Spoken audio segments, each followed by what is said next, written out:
Hi friends, ಇದು ಮಸ್ತ್ ಮಗ ಚಾನಲ್ನ ಇಂಟರ್ನ್ಯಾಷನಲ್ ಬುಲೆಟಿನ್ ಸುತ್ತು ಜಗತ್ತು. ನಾನು ಅಮರ್ ಪ್ರಸಾದ್. ಸ್ನೇಹಿತರೆ, ಅಮೆರಿಕ ಅಧ್ಯಕ್ಷ ಡೊನಾಲ್ಡ್ ಟ್ರಂಪ್ ಈಗ ಮತ್ತೊಂದು ಭಯಾನಕ ಸಂಚಲನ ರೂಪಿಸಿದ್ದಾರೆ. ಇನ್ನೊಂದು ಭೂಮಿ ಮೇಲೆ ಕಣ್ಣು ಹಾಕಿದ್ದಾರೆ. ಕೆನಡಾವನ್ನ ಒಡೆದು ವಿಭಜನೆ ಮಾಡಿ ಜಾಗವನ್ನ ಅಮೆರಿಕಗೆ ಸೇರಿಸಿಕೊಳ್ಳೋಕೆ ಪ್ಲಾನ್ ಮಾಡಿದ್ದಾರೆ ಅನ್ನೋ ವಿಚಾರ ಸಂಚಲನಕ್ಕೆ ಕಾರಣ ಆಗ್ತಾ ಇದೆ.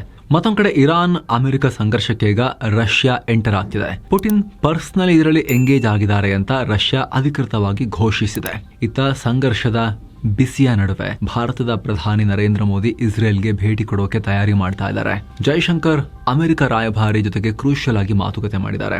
ಈ ಎಲ್ಲದರೊಂದಿಗೆ ಇವತ್ತಿನ ಇಂಟರ್ನ್ಯಾಷನಲ್ ಬುಲೆಟಿನ್ ನಲ್ಲಿ ಒನ್ ಬೈ ಒನ್ ನೋಡ್ತಾ ಹೋಗೋಣ. ಒಂದಕ್ಕಿಂತ ಒಂದು ಮಹತ್ವದ ಸುದ್ದಿ ಇವೆ. ಮೊದಲಿಗೆ ಟ್ರಂಪ್ರ ಕೆನಡಾ ಒಡೆಯುವ ಪ್ಲಾನ್ ಬಗ್ಗೆ ನೋಡ್ಬಿಡೋಣ.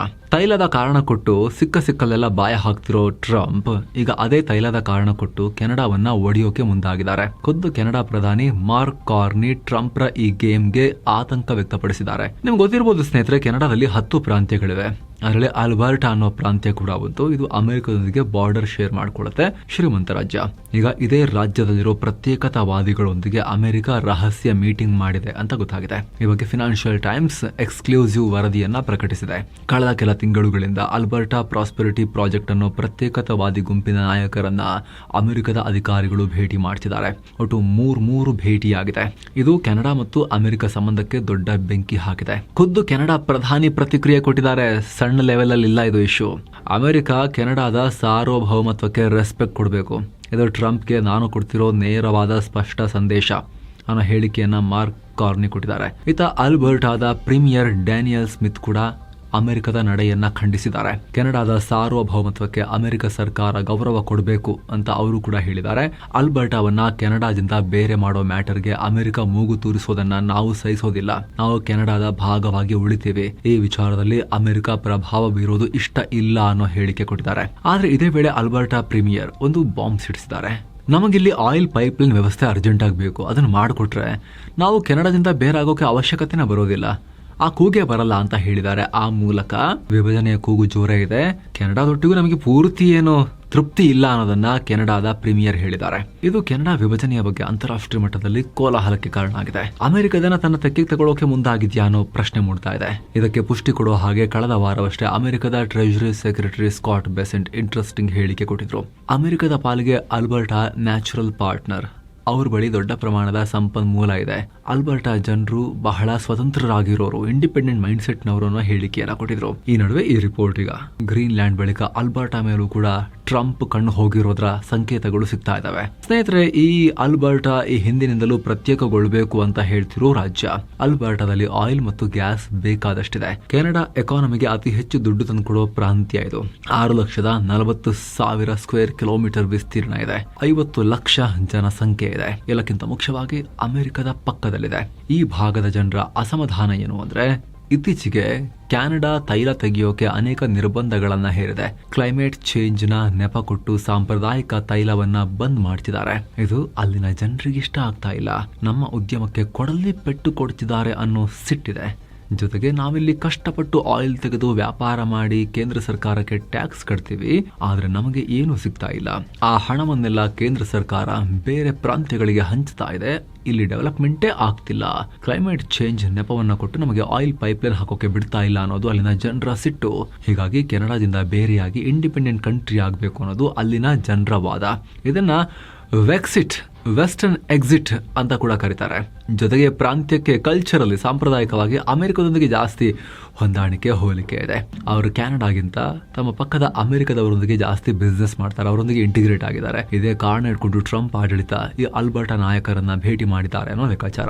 ಮತ್ತೊಂದ್ ಕಡೆ ಟ್ರಂಪ್ ಕೆನಡಾದ ಎಲ್ಲಾ ಏರ್ಕ್ರಾಫ್ಟ್ ಗಳ ಮೇಲೆ 50% ಟ್ಯಾರಿಫ್ ಹಾಕೋದಾಗಿ ಬೆದರಿಕೆ ಒಡ್ಡಿದ್ದಾರೆ. ಅಮೆರಿಕದ ಗಲ್ಫ್ ಸ್ಟ್ರೀಮ್ ಏರೋಸ್ಪೇಸ್ ಕಂಪನಿ ಮಾಡಿದ ಬಿಸ್ನೆಸ್ ಜೆಟ್ ಗಳಿಗೆ ಕೆನಡಾ ಸರ್ಟಿಫಿಕೇಶನ್ ಕೊಡ್ತಾ ಇಲ್ಲ. ಅಂದ್ರೆ ಅಮೆರಿಕದ ಏರ್ಕ್ರಾಫ್ಟ್ ಗಳು ಸೇಫ್ಟಿ ಸ್ಟ್ಯಾಂಡರ್ಡ್ಸ್ ರೀಚ್ ಆಗ್ತಿಲ್ಲ ಅಂತ ಅಪ್ರೂವಲ್ ಕೊಡ್ತಾ ಇಲ್ಲ. ನಮ್ಮ ಏರ್ಕ್ರಾಫ್ಟ್ ಗಳ ಮಾರಾಟ ಡಿಲೇ ಮಾಡ್ತಿದ್ದಾರೆ. ಕೆನಡಾ ತಕ್ಷಣ ಈ ಸರ್ಟಿಫಿಕೇಶನ್ ಕೊಟ್ರೆ ನಾವು 50% ಟ್ಯಾರಿಫ್ ಹಾಕಲ್ಲ, ಇಲ್ಲ ಅಂದ್ರೆ ಖಂಡಿತವಾಗ್ಲೂ ಹಾಕ್ತಿವಿ. ಹಾಗೆ ನಾವು ಕೊಟ್ಟಿರೋ ಅಪ್ರೂವಲ್ ಕ್ಯಾನ್ಸಲ್ ಮಾಡ್ತೀವಿ ಅಂತ ಧಮಕಿ ಹಾಕಿದ್ದಾರೆ. ವಿಮಾನ ಸರ್ಟಿಫಿಕೇಶನ್ ವಿಚಾರದಲ್ಲೂ ಟ್ಯಾರಿಫ್ ಟ್ರಂಪ್ಗೆ ಏನಾಗಿದೆ ಅಂತ ವಿಚಿತ್ರ ಮನುಷ್ಯ. ಈ ನಡುವೆ ಕೆನಡಾದಲ್ಲಿರೋ ಭಾರತದ ಹೈಕಮಿಷನರ್ ದಿನೇಶ್ ಪಟ್ನಾಯಕ್ ಟ್ರಂಪ್ ಉರ್ಕೊಳ್ಳೋ ಹಾಗೆ ಹೇಳಿಕೆ ಕೊಟ್ಟಿದ್ದಾರೆ. ಕೆನಡಾ ಈಗ ಅಮೆರಿಕದ ತಮ್ಮ ಅಲ್ಲ ಅಂತ ಹೇಳಿದ್ದಾರೆ. ಇಂಟರ್ವ್ಯೂನಲ್ಲಿ ಮಾತನಾಡಿದ ಅವರು, ಕಳೆದ ಹಲವು ವರ್ಷಗಳಿಂದ ಭಾರತ ಸೇರಿ ಹಲವು ರಾಷ್ಟ್ರಗಳು ಅಮೆರಿಕ ಮತ್ತು ಕೆನಡಾ ತುಂಬಾ ಕ್ಲೋಸ್ ಅಂತ ಅನ್ಕೊಂಡಿದ್ವು. ಅಂದ್ರೆ ಕೆನಡಾ ಅಮೆರಿಕದ ಸಣ್ಣ ತಮ್ಮ ಅಂತ ಅನ್ಕೊಂಡಿದ್ವು.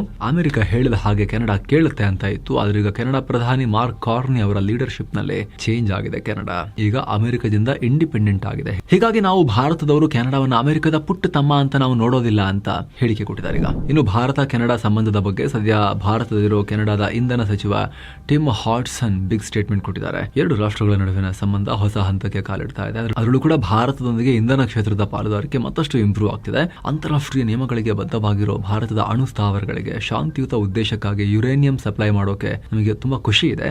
ಭಾರತದೊಂದಿಗೆ ಈ ಕೆಲಸ ಮಾಡೋಕೆ ನಾವು ರೆಡಿ ಇದ್ದೀವಿ. ಮುಂದಿನ ವರ್ಷಗಳಲ್ಲಿ ಜಾಗತಿಕ ತೈಲ ಬೇಡಿಕೆಯಲ್ಲಿ 1/3 ಭಾಗದ ಪಾಲನ್ನ ಭಾರತ ಹೊಂದುತ್ತೆ. ಅಷ್ಟು ತೈಲ ಖರೀದಿ ಮಾಡುತ್ತೆ. ಇದಕ್ಕಾಗಿ ಭಾರತದೊಂದಿಗೆ ಇಂಧನ ಕ್ಷೇತ್ರದಲ್ಲಿ ಸಹಕಾರ ಹೆಚ್ಚಿಸಿಕೊಳ್ಳೋದು ಕೆನಡಾಗೂ ಒಂದು ಅದ್ಭುತ ಅವಕಾಶ ಅಂತ ಈ ಹಾಡ್ಸನ್ ಹೇಳಿದ್ದಾರೆ. ಹಾಗೆ ಅವರು ಕೆನಡಾ ಇಂಧನ ಮಂತ್ರಿ, ಭಾರತದ ವಾಣಿಜ್ಯ ಮಂತ್ರಿಯಾಗಿರೋ ಪಿಯೂಷ್ ಗೋಯಲ್ ಅವರು, ಭಾರಿ ಕೈಗಾರಿಕಾ ಸಚಿವರಾಗಿರುವಂತಹ ಎಚ್ ಡಿ ಕುಮಾರಸ್ವಾಮಿ ಅವರು ಇವರನ್ನೆಲ್ಲ ಮೀಟ್ ಮಾಡಿದ್ದಾರೆ. ಈ ಮೂಲಕ ಈ ಹಿಂದಿನ ಪ್ರಧಾನಿಯಾಗಿದ್ದ ಥ್ರುಡು ಅವಧಿಯಲ್ಲಿ ಹಳ್ಳ ಹಿಡಿದಿದ್ದ ಎರಡು ರಾಷ್ಟ್ರಗಳ ಸಂಬಂಧವನ್ನ ಮಾರ್ಕ್ ಕಾರ್ನಿ ಮತ್ತೆ ಸರಿದಾರಿ ತರೋಕೆ ಪ್ರಯತ್ನ ಪಡ್ತಿರೋದು ಸ್ಪಷ್ಟವಾಗಿ ಕಾಣಿಸ್ತಾ ಇದೆ. ಎಲ್ಲ ಬೆಳವಣಿಗೆಗಳ ನಡುವೆ ಪಿಎಂ ನರೇಂದ್ರ ಮೋದಿ ಇಸ್ರೇಲ್ಗೆ ಭೇಟಿ ಕೊಡೋಕೆ ಪ್ಲಾನ್ ಹಾಕಿದ್ದಾರೆ. ಫೆಬ್ರವರಿ ತಿಂಗಳಲ್ಲಿ ಪ್ರವಾಸ ಟೆಲ್ ಅವ್ಯೂ ಮತ್ತು ಜೆರುಸಲಂಗೆ ಭೇಟಿ ಕೊಡ್ತಾರೆ.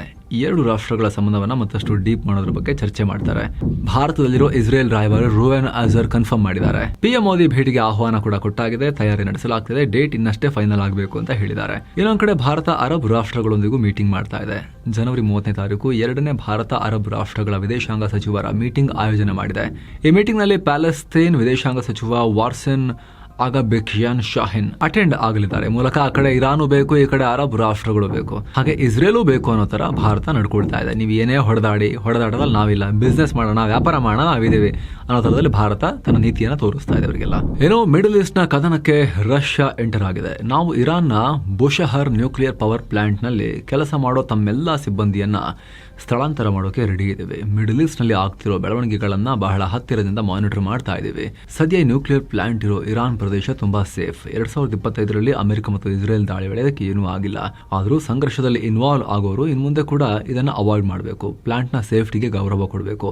ಸೇಫ್ಟಿಗಾಗಿ ನಮ್ಮ ಅಧ್ಯಕ್ಷರಾದ ವ್ಲಾಡಿಮಿರ್ ಪುಟಿನ್ ವೈಯಕ್ತಿಕವಾಗಿ ಅಮೆರಿಕ ಮತ್ತು ಇಸ್ರೇಲ್ ಅಧಿಕಾರಿಗಳೊಂದಿಗೆ ಚರ್ಚೆ ಮಾಡಿದ್ದಾರೆ ಅಂತ ರಷ್ಯಾದ ಸ್ಟೇಟ್ ಅಟಾಮಿಕ್ ಎನರ್ಜಿ ಕಾರ್ಪೊರೇಷನ್ ಮಹಾನಿರ್ದೇಶಕ ಅಲೆಕ್ಸೆ ಹೇಳಿಕೆಯನ್ನು ಕೊಟ್ಟಿದ್ದಾರೆ. ಈ ನಡುವೆ ಅಮೆರಿಕ ಅಧ್ಯಕ್ಷ ಡೊನಾಲ್ಡ್ ಟ್ರಂಪ್ ಮತ್ತೆ ಇರಾನ್ಗೆ ಎಚ್ಚರಿಕೆ ಕೊಟ್ಟಿದ್ದಾರೆ. ನಮ್ಮ ನೌಕಾಪಡೆಯ ಅತ್ಯಂತ ದೊಡ್ಡ ಮತ್ತು ಪವರ್ಫುಲ್ ಹಡಗುಗಳು ಇರಾನ್ ಹತ್ತಿರಕ್ಕೆ ಸಾಗ್ತಿವೆ. ಆದ್ರೆ ನಾವು ಇದನ್ನ ಬಳಸೋ ತರ ಇರಾನ್ ಮಾಡಲ್ಲ ಅಂತ ಅನ್ಕೊಂಡಿದ್ದೇವೆ. ಇರಾನ್ಗೆ ನಾನು ಹೇಳಕ್ ಬಯಸೋದು ಎರಡೇ ಮಾತು. ಒಂದು, ನೀವು ನ್ಯೂಕ್ಲಿಯರ್ ಅಸ್ತ್ರ ಹೊಂದೋಕೆ ಸಾಧ್ಯನೇ ಇಲ್ಲ, ಅದರ ಆಸೆ ಕೈ ಬಿಡಿ. ಇನ್ನೊಂದು, ಪ್ರತಿಭಟನಾಕಾರರನ್ನ ಮುಗಿಸೋದನ್ನ ಫಿನಿಶ್ ಮಾಡೋದನ್ನ ನಿಲ್ಲಿಸಿ. ಈ ವಿಚಾರದಲ್ಲಿ ಇರಾನ್ ಬೇಗ ಏನಾದ್ರೂ ಕ್ರಮ ತಗೊಳ್ಳೇಬೇಕು ಅನ್ನೋ ವಾರ್ನಿಂಗ್ ಕೊಟ್ಟಿದ್ದಾರೆ. ಇನ್ನೊಂದ್ ಕಡೆ ಅಮೆರಿಕದ ಡಿಫೆನ್ಸ್ ಸೆಕ್ರೆಟರಿ ಪೀಟ್ ಹೆಕ್ಸೆತ್ ಇರಾನ್ ಅಣ್ವಸ್ತ್ರ ಹೊಂದಲೇಬಾರದು, ನಮ್ಮ ಎಚ್ಚರಿಕೆಯನ್ನು ಮೀರಿ ಅಣ್ವಸ್ತ್ರ ಹೊಂದೋಕೆ ಇರಾನ್ ಮುಂದುವರೆದ್ರೆ ಅಮೆರಿಕದ ಬಳಿ ಮಿಲಿಟರಿ ಆಪ್ಷನ್ಸ್ ರೆಡಿ ಇದೆ.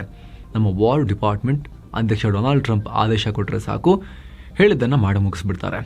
ನಮ್ಮ ಅಧ್ಯಕ್ಷರು ಕೇವಲ ಬಾಯಿ ಮಾತಿಗೆ ಬೆದರಿಕೆ ಹೊಡೋದಲ್ಲ, ಒಮ್ಮೆ ಅವರು ಹೇಳಿದ್ರು ಅಂದ್ರೆ ಮುಗೀತು, ಅದನ್ನ ಮಾಡೇ ಮಾಡ್ತಾರೆ.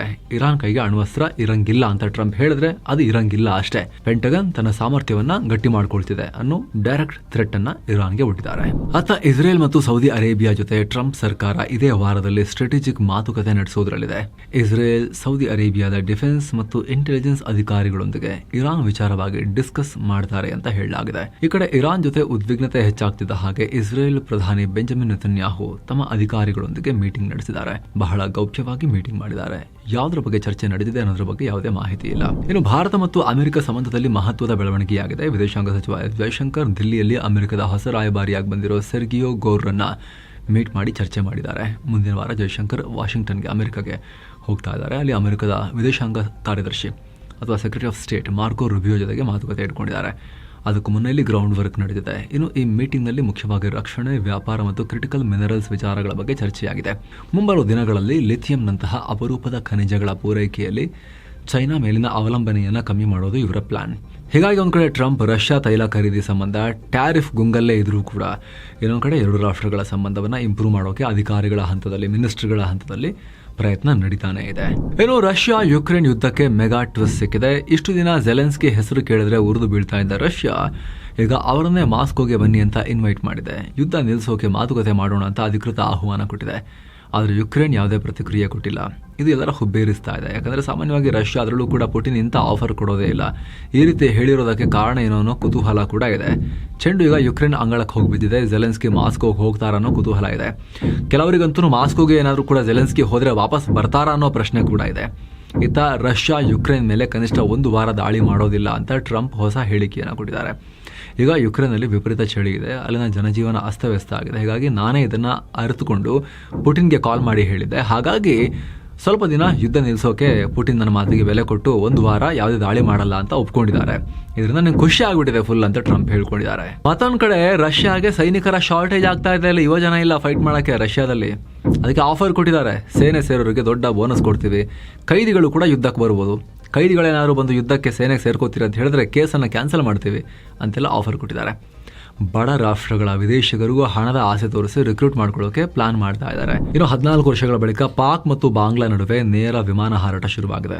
ಗುರುವಾರ ರಾತ್ರಿ 8:15ಕ್ಕೆ ಢಾಕಾದಿಂದ ಹೊರಟ ಬಾಂಗ್ಲಾದೇಶ ಏರ್ಲೈನ್ಸ್ಗೆ ಸೇರಿದ ಫ್ಲೈಟ್ ನೇರವಾಗಿ 11 ಗಂಟೆ 3 ನಿಮಿಷಕ್ಕೆ ಕರಾಚಿಯಲ್ಲಿ ಲ್ಯಾಂಡ್ ಆಗಿದೆ. ಈ ವಿಮಾನ ಭಾರತದ ಮೂಲಕವೇ ಸಂಚಾರ ಮಾಡಿದೆ. ಇದಕ್ಕೆ ಭಾರತ ಪರ್ಮಿಷನ್ ಕೊಟ್ಟಿದೆ. 1978ರ ಭಾರತ ಬಾಂಗ್ಲಾ ವಿಮಾನಯಾನ ಒಪ್ಪಂದದ ಪ್ರಕಾರ ಬಾಂಗ್ಲಾದೇಶದ ಈ ವಿಮಾನಕ್ಕೆ ಭಾರತದ ಮೇಲೆ ಹಾರೋಕೆ ಅನುಮತಿ ಕೊಡಲಾಗಿದೆ ಅಂತ ವಿದೇಶಾಂಗ ಖಾತೆ ರಾಜ್ಯ ಸಚಿವ ಕೀರ್ತಿವರ್ಧನ್ ಸಿಂಗ್ ಸಂಸತ್ನಲ್ಲಿ ಮಾಹಿತಿ ಕೊಟ್ಟಿದ್ದಾರೆ. ಆದರೆ ಸದ್ಯಕ್ಕಿನ್ನೂ ಪಾಕಿಸ್ತಾನದ ವಿಮಾನಗಳಿಗೆ ಭಾರತದ ಮೇಲೆ ಹಾರಕ್ಕೆ ಭಾರತ ಅನುಮತಿಯನ್ನು ಕೊಟ್ಟಿಲ್ಲ. ಆಪರೇಷನ್ ಸಿಂಧೂರ್ ಟೈಮ್ನಲ್ಲಿ ಬಂದಾಗಿರೋದು 2 ರಾಷ್ಟ್ರಗಳ air space for each others 2 ರಾಷ್ಟ್ರಗಳಿಗೆ. ಅದಿನ್ನೂ ಕೂಡ ಬಂದೇ ಇದೆ. ಇನ್ನು ಸ್ನೇಹಿತರೆ, ಜಗತ್ತಿನ ಸುದ್ದಿಯೆಲ್ಲ ನೋಡೋ ಟೈಮ್ನಲ್ಲಿ ನಮ್ಮ ಭೂಲೋಕದ ಸ್ವರ್ಗವಾಗಿರೋ ಕಾಶ್ಮೀರದ ಸೌಂದರ್ಯ ನೋಡೋಕೆ ನಿಮಗೆ ಹೋಗೋ ಆಸಕ್ತಿ ಇದ್ರೆ ಸೈನ್ಸ್ ಟೂರಿಸಂನ ಪ್ಯಾಕೇಜ್ ಏಪ್ರಿಲ್ 2ಕ್ಕೆ ಹೊರಡೋ ದಿನ 53,700 ರೂಪಾಯಿ ಮಾತ್ರ. 6 ದಿನಗಳ ಆಲ್ ಇನ್ಕ್ಲೂಸಿವ್ ಪ್ಯಾಕೇಜ್. ಡೀಟೇಲ್ಸ್ ಇಲ್ಲಿದೆ. ಆಸಕ್ತರು ಸ್ಕ್ರೀನ್ ಶಾಟ್ ತಗೊಳ್ಳಿ, ಕಾಲ್ ಮಾಡಿ ಕಾಶ್ಮೀರಕ್ಕೆ ಹೋಗಿ ಬರ್ಬೋದು. ಇನ್ನು ಕ್ಯೂಬಾ ಮೇಲೂ ಟ್ರಂಪ್ ದಾದಾಗಿರಿ ಮುಂದುವರೆದಿದೆ. ಕ್ಯೂಬಾಗೆ ಇನ್ನು ಮುಂದೆ ಯಾರಾದರೂ ಆಯಿಲ್ ಸಪ್ಲೈ ಮಾಡಿದ್ರೆ ಅವರ ಮೇಲೂ ಕೂಡ ಟ್ಯಾರಿಫ್ ಹಾಕ್ತೀವಿ ಅಂತ ಟ್ರಂಪ್ ಹೇಳಿದ್ದಾರೆ.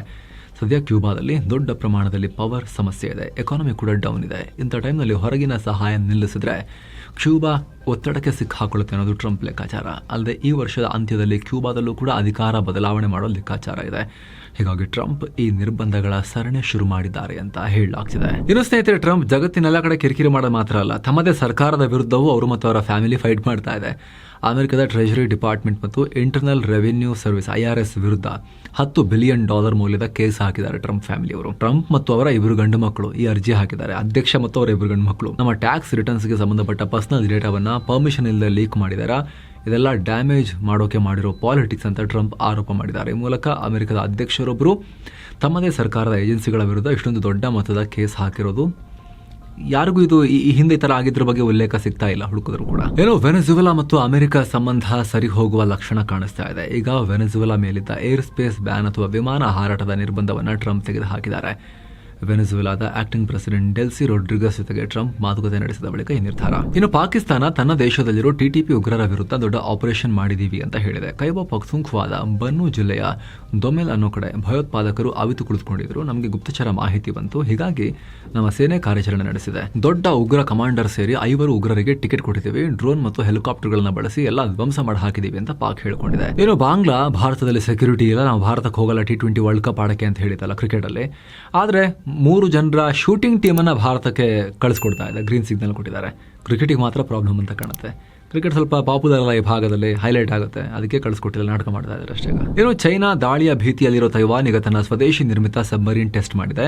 ಇದನ್ನ ಹಾಯಖೂನ್ ಅಂತ ಕರೀತಾ ಇದ್ದಾರೆ. ಇದು ಅಂಡರ್ ವಾಟರ್ ಸೀ ಟ್ರಯಲ್ ಅನ್ನ ಸಕ್ಸಸ್ಫುಲ್ ಆಗಿ ಮುಗಿಸಿದೆ. ಸೊ ಫ್ರೆಂಡ್ಸ್, ಇದಾಗಿತ್ತು ಇವತ್ತಿನ ಜಗತ್ತಿನ ಸುತ್ತಾಟ. Thank you so much. Video ಕೆಳಗಡೆ ಜಾಯಿನ್ ಬಟನ್ ಇದೆ ಸ್ನೇಹಿತರೆ.